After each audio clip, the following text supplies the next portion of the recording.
Rallying European support, America's most senior diplomat, John Kerry, began his whirlwind tour of the continent in the Lithuanian capital. He's seeking backing for military strikes against Syria. But beneath the smiles here in Vilnius are deep divisions. EU powers say they will continue to play a humanitarian role in Syria, but are stepping away from talk of military intervention.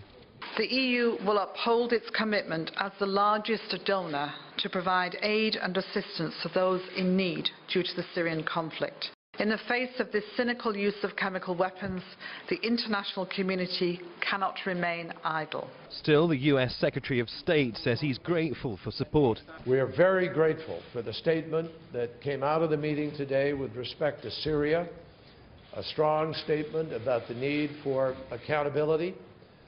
I'm particularly grateful for the President's comments to me earlier this morning and the Foreign Minister's support for the efforts to hold the Assad regime accountable for what it has done.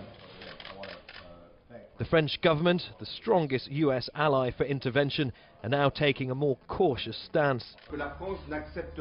France should not accept that this chemical massacre should remain unpunished.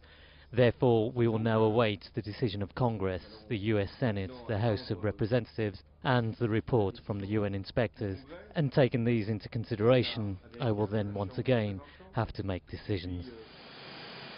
For the Obama administration, the position is one of moral responsibility.